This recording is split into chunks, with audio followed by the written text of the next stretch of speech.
मेरी माँ से कहा मैंने, मेरी माँ से कहा मैंने कि अब्बा ने जुल्म के खिलाफ आवाज उठाई। आप 26 साल से उन्हें जेल में देख रही हैं, मेरे चचा को जेल में देख रही हैं, मेरे भाई को, अपने बड़े बेटे को जेल में देख रही हैं। कल को मुझे इस लड़ाई में शहीद होना पड़े तो आंसू न बहाना। तो उन्होंने जवाब दिया कि तुम्हारे बाद मेरे 3 बेटे और हैं, और उसके बाद मैं अपना आंचल फाड़ कर इसको परचम बनाऊंगी, लेकिन अल्लाह के सिवा किसी के सामने सर न झुकाऊंगी।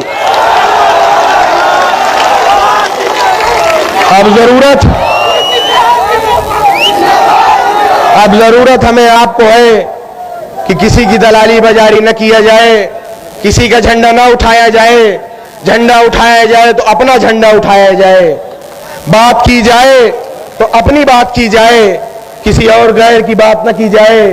हमारे साथ अगर हक पे चलने वाले लोग हर तरीके से जुड़ने को तैयार हैं, तो हम वो लोग हैं जो हक के लिए जान दे सकते हैं, एक पल को नहीं सोचते। हम उनमें से हैं। आज के बाद ऐसा करिए कि कोई नेता ये न कहे कि जाओ लग जाओ काम करो। नेता ये कहे कि हमारे साथ जुड़ जाइए, काम कर लीजिए। ये ताकत बनाइए, अपने अंदर इकट्ठा होने की ताकत बनाइए। बहुत बहुत गुजारिश है आपसे।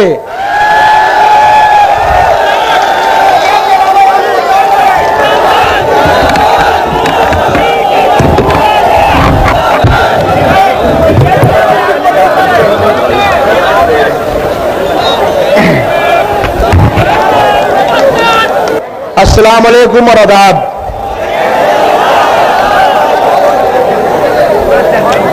मेरे बड़ों बुजुर्गों, मुझे खुद बड़ा अजीब सा लग रहा है कि मैं आपका कल का बच्चा आकर इस मंच पर एक सियासी भाषण दे रहा हूं। मुझे एक झिझक थी कि जहां पर इतने बड़े बड़े सियासतदान मौजूद हों, जहां मैं अपने बुजुर्गों के बीच में हो जाऊं, वहां पर उनका कल का बच्चा एक क्या भाषण दे। Hello hello hello. लेकिन जैसा कि मैं एक सियासी घर में पैदा हुआ और बड़ा हुआ, जो कि मैं एक तालिबे इल्म हूं, अभी एक स्टूडेंट हूं, लेकिन सियासी माहौल में रहा। और एक बात कहा जाता है कि मछली के बच्चे को कभी तैरना नहीं सिखाया जाता।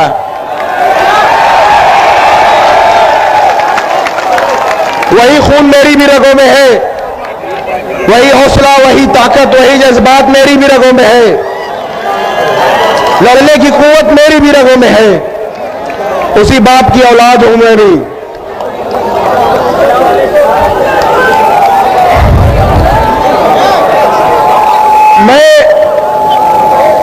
आज जो मैं देख रहा हूं, और से सुनिए मेरी बात, बहुत जरूरी बात है ये।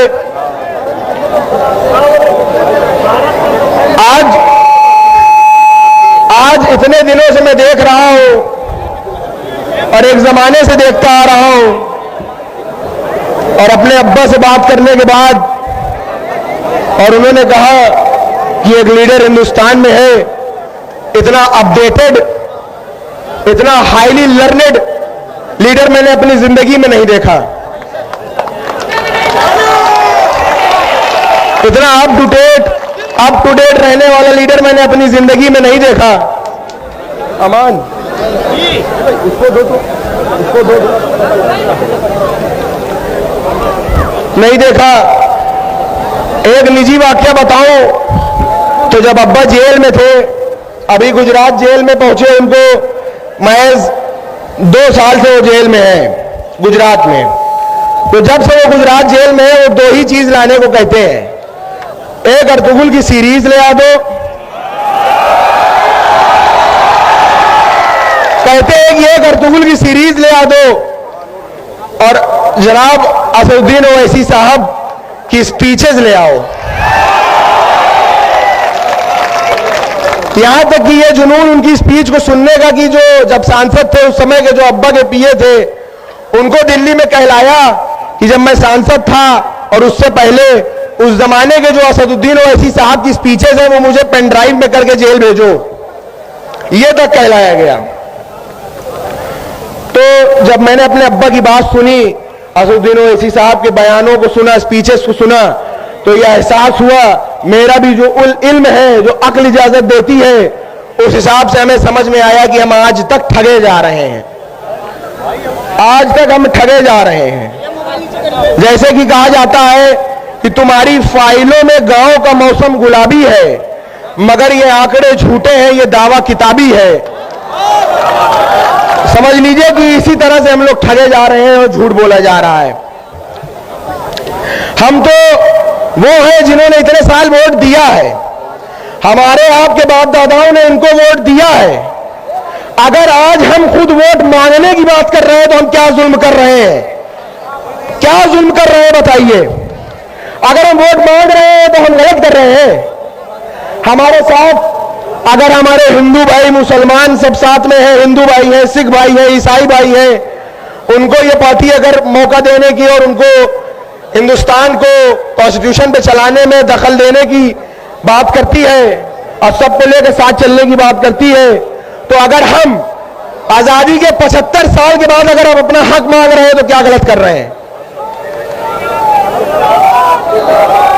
बहुत से लोग यहां उत्तर प्रदेश में और भी जगह हिंदुस्तानों में हमको कहते हैं वोट कटुआ।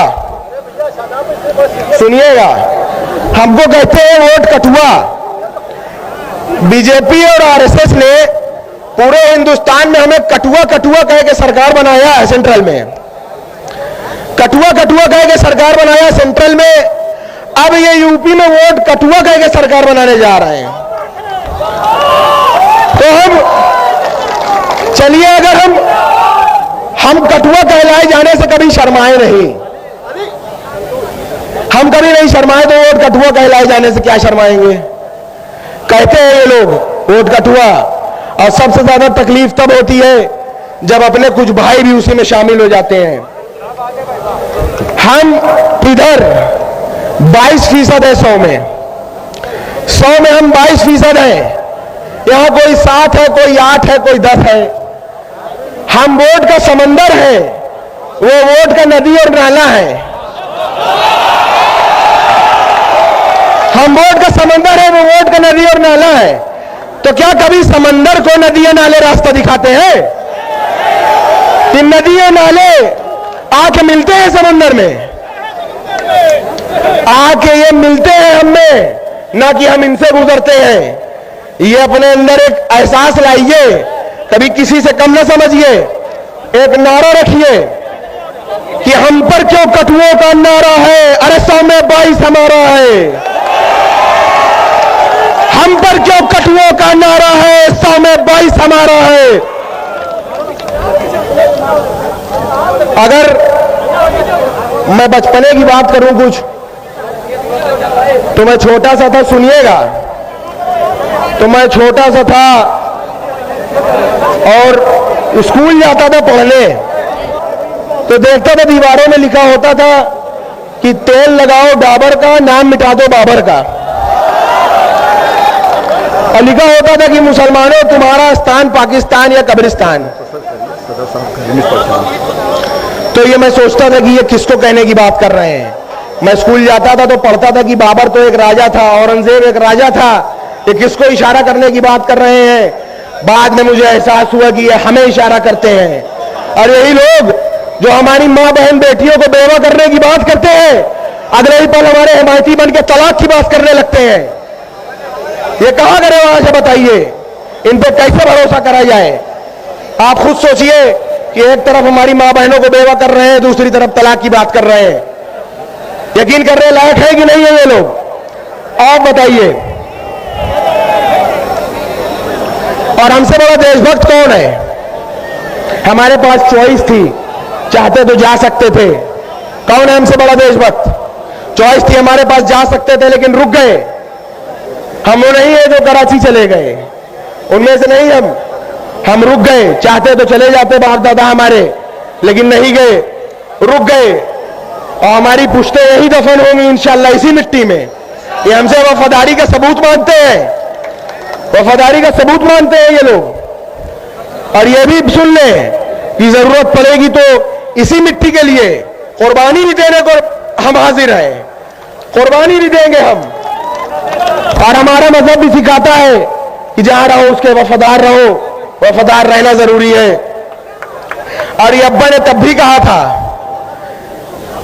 कि ये लोगों, ऐ सियासतदारों सुन लो, हम सीने पे गोली खाएंगे, मुरली मनोहर जोशी तुम सीने पे गोली नहीं खाओगे, ये अब्बा ने बोला था।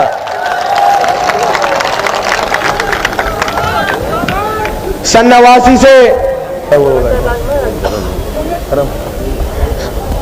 89 से तारीख है कि आज तक किसी दंगे के वजह से, दंगे की आग के वजह से इलाहाबाद के आसपास का घर कभी किसी ने जलाया नहीं। ये तारीख गवाह है खुद में कि हमारे वालिद जब से विधायक बने तब से किसी दंगे ने किसी के घर को जलाया नहीं। आखिर जब घर जलाना हुआ तो सबसे पहले हमारा घर जलाया, हमारा घर तोड़ा, हमारा घर पूरा तोड़ के एक कर दिया। और ये तोड़ के ये हौसला तोड़ना चाहते हैं, इस बात को समझिएगा। ये कुछ कर ले, इन्होंने घर हमारा भले तोड़ा लेकिन उन्हें हमारा हौसला नहीं तोड़ा, हमारी हिम्मत नहीं तोड़ी। वो बस एक ईंट की दीवार ही पहचान पाएंगे, बस न बसा न पाए एक घर जो वो घर के जान पाएंगे। हमारे हौसले की छांव में एक शहर बसता है, मेरे बच्चों को भी टूटी छतों का डर नहीं होता। तुम उन लोगों के साथी हो कि जिनके अनगिनत घर है, मैं उन लोगों का साथी हूं कि जिनका घर नहीं होता। हमारा वक्त आएगा, सुनो सच्ची कहानी है, हमारा वक्त आएगा, सुनो सच्ची कहानी है। हमारे और बदले की रिवायत भी पुरानी है। तैयार रहना कि एक एक ईंट जिस हाथों ने गिराई है, तैयार रहना कि एक एक ईंट जिन हाथों ने गिराई है, एक एक ईंट उन्हीं हाथों से वापस लगवानी है।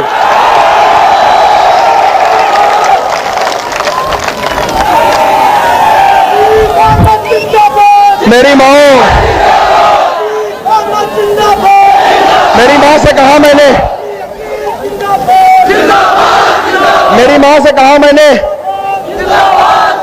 मेरी माँ से कहा मैंने कि अब्बा ने जुल्म के खिलाफ आवाज उठाई, आप 26 साल से उन्हें जेल में देख रही हैं, मेरे चचा को जेल में देख रही हैं, मेरे भाई को, अपने बड़े बेटे को जेल में देख रही हैं। कल को मुझे इस लड़ाई में शहीद होना पड़े तो आंसू न बहाना।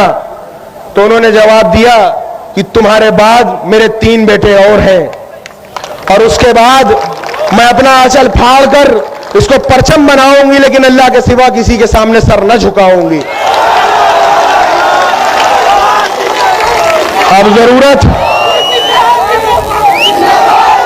अब जरूरत हमें आपको है कि किसी की दलाली बाजारी न किया जाए, किसी का झंडा ना उठाया जाए। झंडा उठाया जाए तो अपना झंडा उठाया जाए, बात की जाए तो अपनी बात की जाए, किसी और गैर की बात न की जाए। हमारे साथ अगर हक पे चलने वाले लोग हर तरीके से जुड़ने को तैयार हैं तो हम वो लोग हैं जो हक के लिए जान दे सकते हैं, एक पल को नहीं सोचते। हम उनमें से हैं। आज के बाद ऐसा करिए कि कोई नेता ये न कहे कि जाओ लग जाओ काम करो, नेता ये कहे कि हमारे साथ जुड़ जाइए, काम कर लीजिए। ये ताकत बनाइए, अपने अंदर इकट्ठा होने की ताकत बनाइए। बहुत बहुत गुजारिश है आपसे कि इस संगठन को मजबूत करिए।